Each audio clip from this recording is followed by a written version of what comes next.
So the fundamental theorem of algebra is actually a pretty simple idea. And it just says that whatever the degree of your polynomial is, that degree gives you the exact number of roots that your polynomial will have. However, you do have to keep in mind that your polynomial may have either real or imaginary roots. So if you graph, let's say, a fourth degree polynomial, and we know from the fundamental theorem of algebra that because it's fourth degree, it should have four roots, excuse me, not necessarily real. If you see on your graph only 2x-intercepts, that doesn't mean that there's anything wrong with your polynomial. It simply means that two of your roots will be real and two of them must be imaginary. So again, fundamental theorem of algebra simply says that however or whatever the degree of your polynomial is, that tells you how many roots, whether real or imaginary, your polynomial will have. So let's do an example. Let's say we want to identify the roots of this polynomial, x to the fourth plus 2x cubed minus 13x squared plus 10x. So first thing, hopefully you'll notice that each of these terms in our polynomial contains an x. So we can factor that x out. And that will leave us with x times x cubed plus 2x squared minus 13x plus 10. And of course we're going to set this equal to 0 so we can solve for x. So because we started with a fourth degree polynomial, our greatest exponent was a 4, that means we should have 4 roots. And once we're able to factor that x out, that means we've identified one of our roots, which is x equals 0. The next thing we need to do is figure out where our remaining 3 roots are going to be located based on this expression that we still have left. Now there are a couple ways that you can figure out what those roots could be. You could graph this cubic expression and see what the graph tells you. You could also use the rational root theorem to come up with the possible locations of your real roots. Let's go ahead and do that just to refresh our memory on that theorem. The rational root theorem says that we want to look at our constant term and our leading coefficient, which in this case is 1, and the locations of the rational roots for our polynomial are going to be at the ratio of the factors of our constant term divided by the factors of our leading coefficient. Conveniently, since our leading coefficient is 1, all we need to worry about are the factors of 10. So that's going to be positive and negative 1. Try that again. Positive and negative 1, positive and negative 2, positive and negative 5, and positive and negative 10. So those are the 8 possible locations for the real roots of, the rational roots for our polynomial. I think I keep saying real when I mean rational. Excuse me.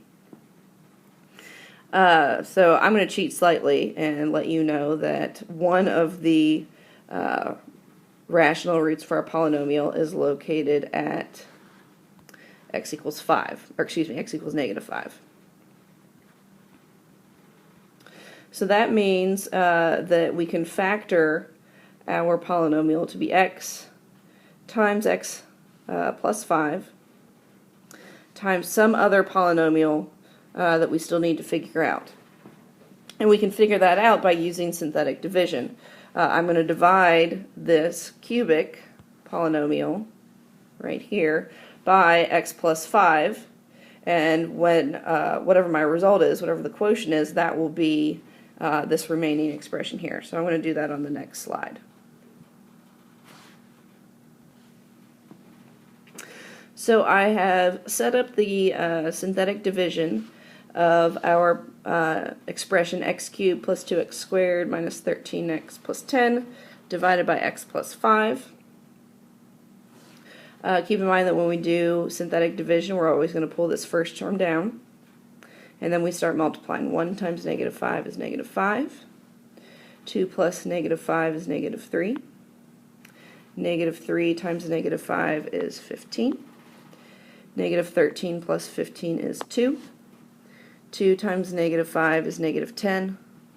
And 10 plus negative 10 is 0. And of course we would expect to get a remainder of 0 because we know that x plus 5 is a factor.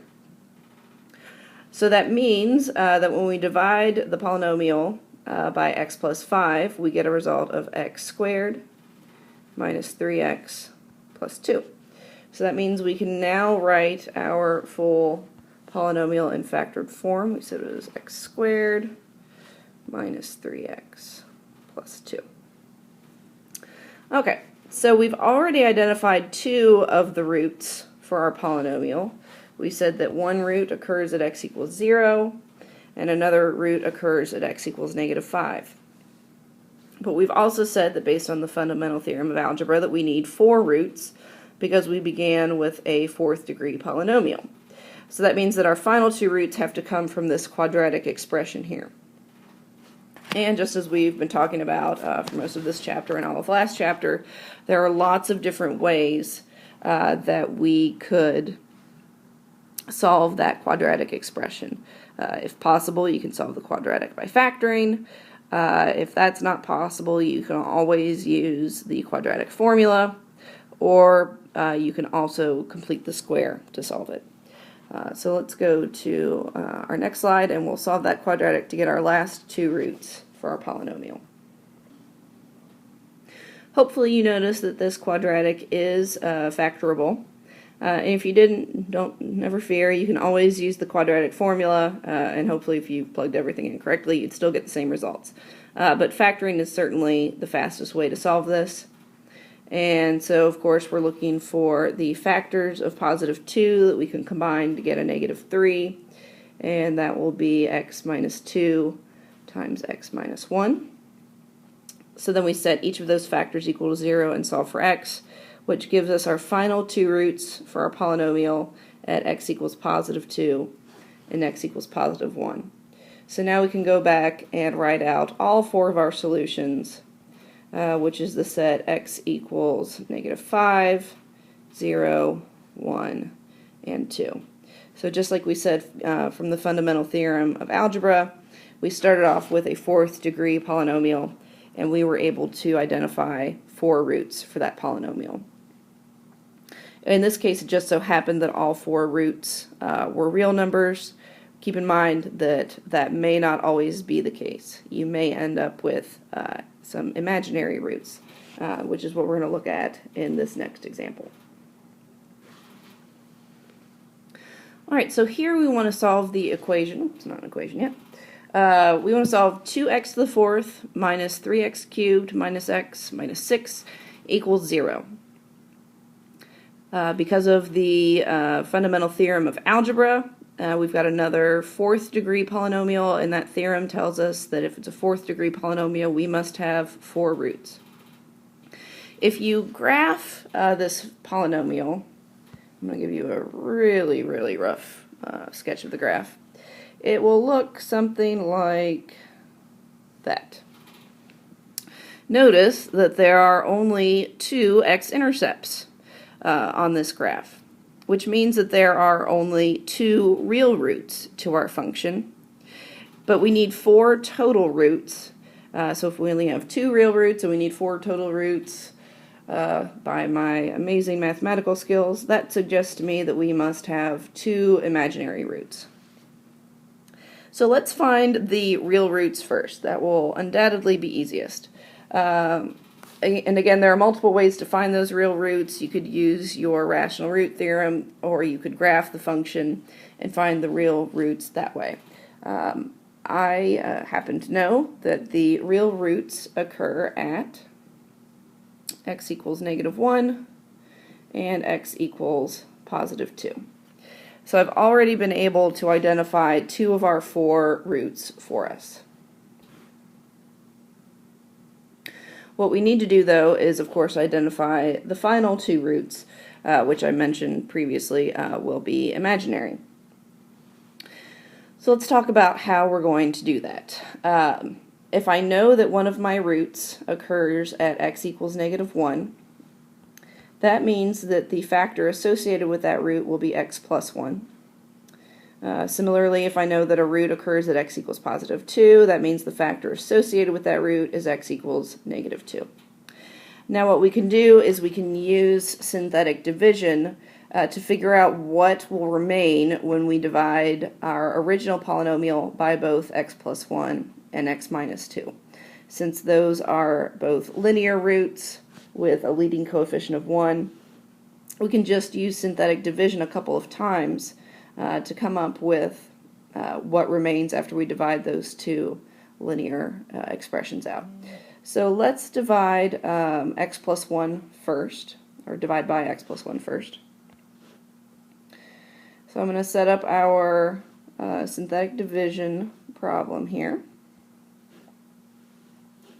Pull down the 2, multiply 2 by negative 1, get negative 2. When we add, we get negative 5. Multiply by negative 1 and I get positive 5. When I add, we get 4. And when we, something's wrong here, just a moment. Sorry about that. I violated one of my cardinal rules, something that I have been preaching to you all for a while now. My mistake was that if you take a look at our original polynomial, we start at degree 4, then go to degree 3, and then skip our second degree and go immediately to first degree, which means that when I set up the synthetic division problem, I should have left a placeholder for our second degree term, and I didn't, and that caused me great pain. So let me rewind a bit. I instead should have written a 0 here as a placeholder for the second degree term, and then a negative 1, and then a negative 6. This should work out much better. So I pull the 2 down. 2 times negative 1 is negative 2. Add negative 3 plus negative 2 and get negative 5. 5 times negative 1 is positive 5. 0 plus 5 is 5. 5 times negative 1 is negative 5. Negative 1 plus negative 5 is negative 6. Negative 6 times negative 1 is positive 6, and luckily negative 6 plus 6 is 0. And we expected to get that remainder of 0 because we know that x plus 1 is, in fact, a factor of our original polynomial. Now we can just sort of double stack this because I immediately want to divide what I've gotten by the factor x minus 2. So we're just going to do another round of synthetic division here. I'm going to be slightly squished. And of course I don't need to worry about dividing by that 0 because that's our remainder. That's not an issue anymore. So now I'm going to bring down this leading 2. 2 times 2 is 4. Negative 5 plus 4 is negative 1. Negative 1 times 2 is negative 2. 5 plus negative 2 is 3. 3 times 2 is 6. Negative 6 plus 6 is 0. Which we also expected to get because we know that x minus 2 is a factor of our original polynomial. And so that means that when we divide our polynomial by both x plus 1 and x minus 2, we are left with 2x squared minus x plus 3. So we can go back, just right here. And we can rewrite what our polynomial is in factored form. So it's x plus 1 times x minus 2 times 2x squared minus x plus 3. Whew, barely have room. So now, to find our last two roots, which we are expecting will be imaginary roots, we need to set this expression equal to 0 and solve for x. So I'll do that on this slide. We had 2x squared minus x plus 3.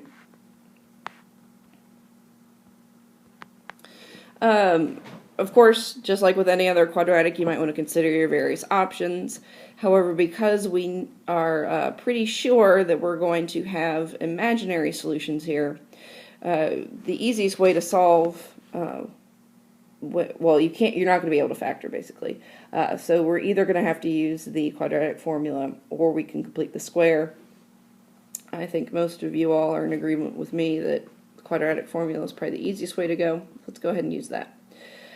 So to solve for x, and using the quadratic formula, we're going to have x equals negative b, which is 1, plus or minus the square root of b squared, which is negative 1 squared, which is 1, minus 4 times a, which is 2, times c, which is 3, all over 2a, which is 2 times 2, which is 4. So now all we need to do is simplify this. So we'll have 1 plus or minus the square root of 1 minus the product of 4 times 2 times 3. 4 times 2 is 8. 8 times 3 is 24. So this is going to be 1 minus the square root of 1 minus 24 over 4. And of course 1 minus 24 is negative 23.